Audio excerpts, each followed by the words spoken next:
And it's a Sunday night, and my heart goes out to Alex Trebek. Although I figure for those that don't know this, it's not a coincidence that Alex Trebek died on a Sunday.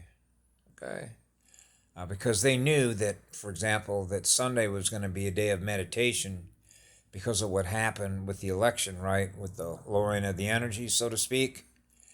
And so um, this is going to be tied into exactly why I decided to do this video, and hopefully you can uh, com- comprehend what we're talking about here, okay? But as I mentioned before about Simon Parks, wanted a call for meditation to do, which is to balance it out, okay? Balancing out the energy, the black hole and the white hole, right? The speed of the electrons, the light, everything is energy.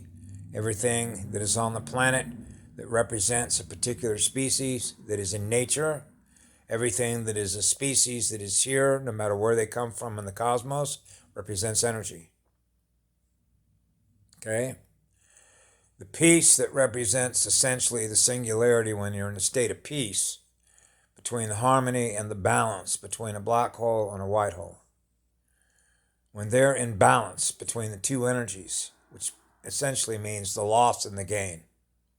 The loss and the gain. Coherence. The coherence that takes place between everything that is aware of itself, that is in an energy field, is the balance between everything that is self-aware, that is in that energy field.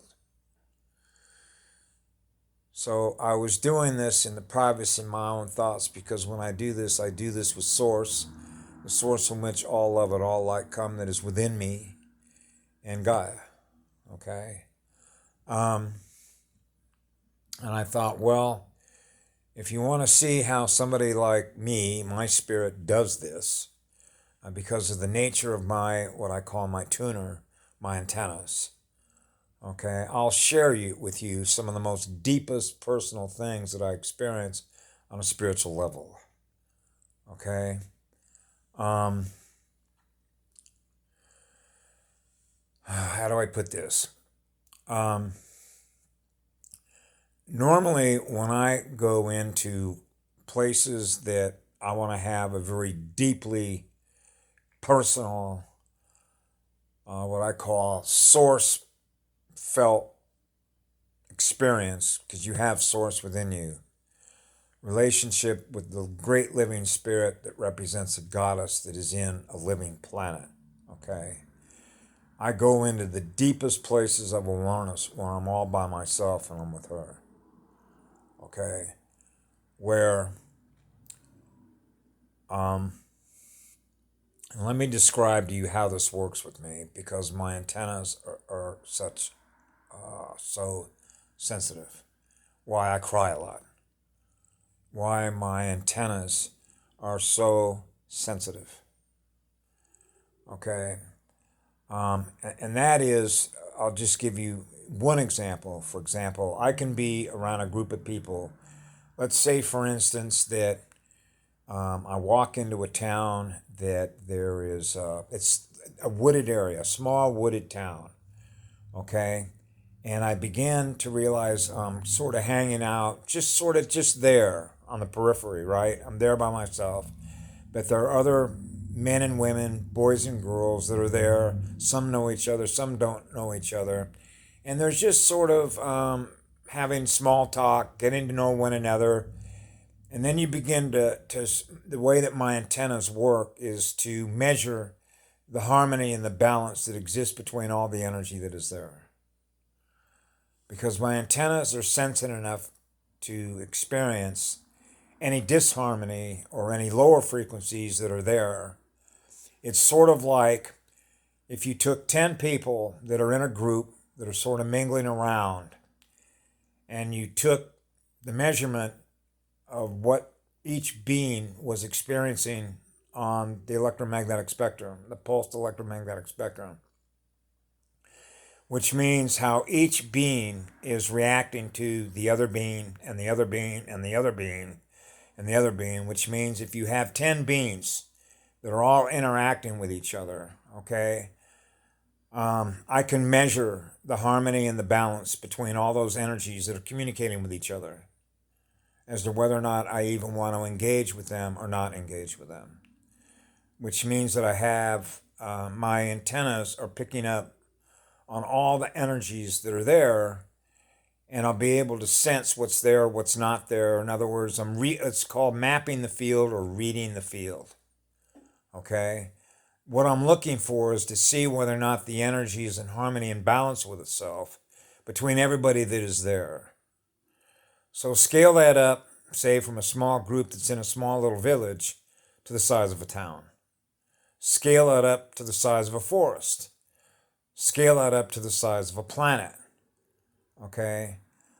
And now you begin to understand when I came in here, I can measure the harmony and the balance on a planetary scale. Okay? So this is one of the reasons why I spent so much of my time in a forest with her and with other species, because my antennas are so sensitive that it doesn't take a lot and a loss of energy that I experience because I'm that sensitive to it to begin to want to cry or restore what has been lost without, how do I put this? Without being noticed.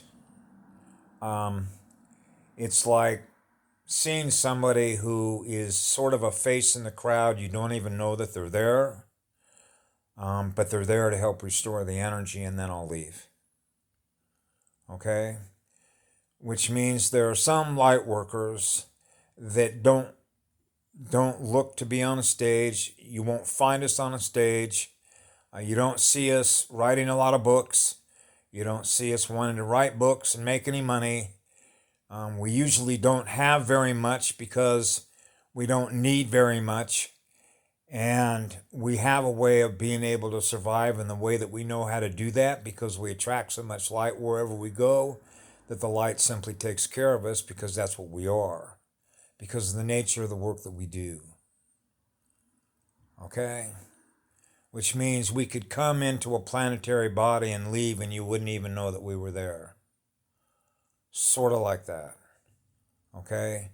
Which means we have an aversion, almost like the opposite of what somebody's trying to do, who they like trophies and ribbons and putting things on their body to say, hey, look at me, and that kind of stuff. We're the opposite of what that is, if you understand what I mean by that, because we don't measure ourselves, if you will, through the matter side of the universe, the particle side, if you will, which means the material side or the visual side, okay, that you see. We operate sort of on the invisible side of things, which is the spiritual side of things, which means we are the spirit that is bringing the energy that is in there to restore the light wherever we experience it. It has been lost. Now with me, I happen to be extremely sensitive because I can experience the loss in anything that's as small as a bug to something that's as big as whatever it can be. Okay, which essentially means my level of sensitivity is from the smallest to the largest of anything that is living, that is losing energy. Which is why I had such a difficult time while I'm here in realizing that I'm not supposed to experience a loss of energy in anything, anywhere that I go in the entire cosmos. Okay? Which is why I cry a lot. Okay? And why I've cried a lot and held on to a lot, even to this day, because even though I've had days in which I've cried for a day or 2 days or 4 days, it's like I think I've gotten rid of it. But until all of the light has been restored on this planet, and I can experience an enormous amount of love that is being shared between everybody that is here, and I realize that everybody has been healed on the earth plane, which includes everything in nature, I won't know that until I experience that. And when I experience that, then I will know that this planetary plane has been healed. That's what I measure while I'm here, is the speed at which the healing is taking place in everyone that is here, from the smallest to the largest. Okay? That's me. So that's what makes it so difficult when I'm here, because wherever the light is trying to bring it in is a very delicate, and how do I put this? It's sort of a natural art. For example, being able to read where you know that there is a loss of energy, or there's somebody that's running very low frequency energy and they're using a lot of their energy to protect themselves because of the nature of what happened here. You can read whether or not they're ready, or even whether their reaction to the light will be negative or positive. And I experienced that, for example, about 45 minutes ago. Okay, I was walking down the street to go down to a store, and while I was down there was a guy on the left that was probably about 175 feet in front of me on the other side, on the same lane. Actually, he was on my side of the street, about 175 feet in front of me, and he crossed the street to get to the other side to continue walking because he didn't want to walk by me. And my antennas were sensitive enough to know that the reason that he did that was because he didn't want to experience the light that he knew that he was picking it up from me. When I went into Winco, for example, and came out, I was at the check stand there, one of the self-serve things, and there was some change that apparently somebody had left up on a countertop that was next to the scanner. And it was there before I even got up to the scanner. And when I got done paying for my stuff, and as I was leaving, there was a young woman who came up to me to start a conversation with me, to ask me about that change that was still over there, as if this woman was looking out for me, as if I left that change there. And yet it was sitting up on a counter. And the remarkable thing about that was that how could she not know that it was left up there? Or she was looking out for me so that I wouldn't forget to pick that up, which means she was noticing me. She was noticing the area where I was at. And what I could read, because you can read these things, is that she was reading the light that I was bringing into that place. And it's funny how that works, because on the way back, when I stopped by another place, there was a young woman who responded to the light because you can read it. This is particularly true in girls, because girls' natural antennas, because girls being birth givers, naturally, depending on who they are, can experience more of the light, or they detect it, which is what love is. And when you are in towns, for example, where there has been a lot of light lost, okay, girls who still have some of their light left will pick up on other light workers that are running a lot of light. They will detect it. And when they detect it, they're attracted to it. That's what it is. They're attracted to the light, because when you are spinning your Merkaba at a high rate of speed, your heart is the most powerful electromagnetic transformer, broadcaster, because it's a powerful vortex.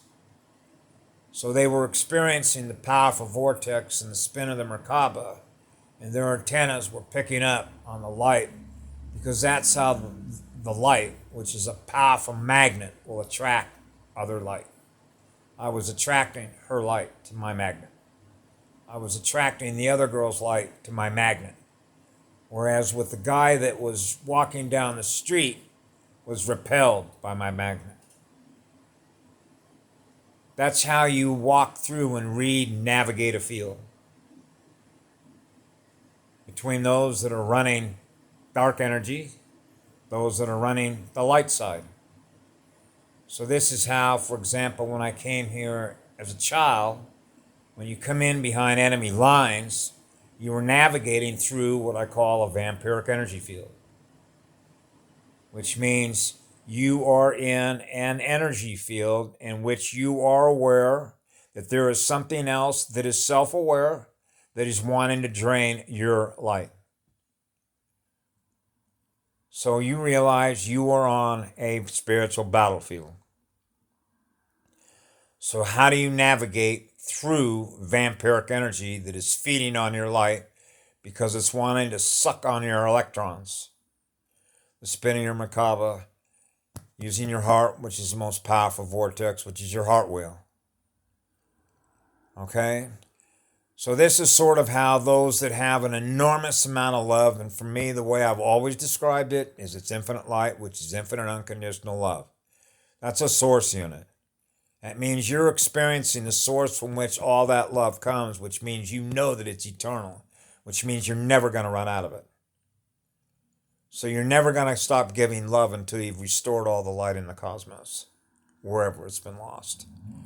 And that means that we have the most sensitive antennas to pick up wherever that light has been lost, no matter where you go. That's why when we get the call, we come. And that is particularly true when a girl is under attack. Because the girl represents the birth giver of creation.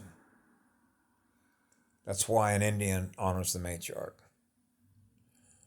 That's why a boy honors the wisdom of a girl. That's why I honor the wisdom of my clan mother. That's why I honor the wisdom of the goddess that is in this planet. She is the teacher here. She is the one I speak to out loud almost all day long whenever I go walking around. Because I realize that the sound of how much love I have and the things that I share with her and everything that is in the field, okay, is like, how do I put this? Reading the field, experiencing the field, and then sort of making the observations of what I'm experiencing, which is like collecting the data, observing and experiencing the data, and then making an analysis and a commentary of the data. If this is like going through, like making a report card as you go, which represents what you're recording on your timeline while you're here, for both a student and a teacher's perspective. Because you realize when you're in a spiritual war, we are learning the lessons from each one of them. That's what it means to be a teacher when you're teaching others that are seeking a spiritual pathway, how to become a warrior in the light. It's how to maintain a high magnetic shield so that you can walk through the darkness and know that wherever you are bringing the light in there, which means you can see the light at the end of the tunnel, which means you're always there. You're always in the light. And that allows healing to take place wherever you go, because they will detect that light wherever you go. So anyway, I thought I'd share that because that's the truth. And I thought I'd share that because I realized that as time goes forward, as more light is raising the frequencies and the healing of what happened here, I don't have a clue what's going to happen. Well, I shouldn't say I don't have a clue. There are certain things that I know that naturally take place because of the way that the natural cosmic order of things takes place. Okay, which is when Classroom is Dismissed, which was in 2013, when I sort of read the field and realized what happened here and how all of that ultimately gets sorted out by those that do the sorting out, okay? Ultimately, as I've always known this, is that you can't vibrate yourself into a place that you can't vibrate your way there. I guess what I'm really trying to say here is that what matters is what your core frequency identity is. Okay, I'll give you an example. Okay? You can, for example, fast for 4 or 5 days and make a conscious effort to do that. Okay? And then you can take baking soda every day and put it in some good mineral water, real spring water, if you will, or purified water with reverse osmosis. So that means any impurities have been taken out of it, which means there aren't any harmful chemicals in it. And put a teaspoon of baking soda in it, and then measure the pH. So say it's up around 8.4, whatever, and then you drink that, okay? And then you can measure your pH in the morning, which is your urine, and go, wow, my pH is 8.4 or it's 7.6 or whatever it is, but it's alkaline, okay? So you know that you have the knowledge on how to get your pH to 7.5 or 8.4. Wow, you're going to experience a difference in the energy throughout all your toes, all your body, all your fingers, okay? So what's happening is your cells are fired up. You're now more alkaline. So the electrons are firing the light, if you will, and it allows all your cells to run at full power, okay? So your cells love to be alkaline. They're more happy, and they replicate themselves at a higher rate of speed when they're more alkaline rather than being in an acidic state, okay? So it's one thing to know how to do that and maintain the megahertz, okay? But here's the trick. Can you maintain that without having to do that? Can you maintain 600 megahertz, 700 megahertz as a standard default vibration no matter where you go without having to, how do I put it, mechanically make it happen? Okay, I guess the best way that I could describe that is when I look in the mirror and the way that my parents would describe me and others would look at me and say, wow, look at that child coming out of the womb. He's vibrating like, okay, which means that's a natural state, which means barring everything else, okay, you naturally vibrate wherever you go. I shouldn't say naturally. You naturally vibrate at a core frequency identity. Okay, I'm not talking about all of a sudden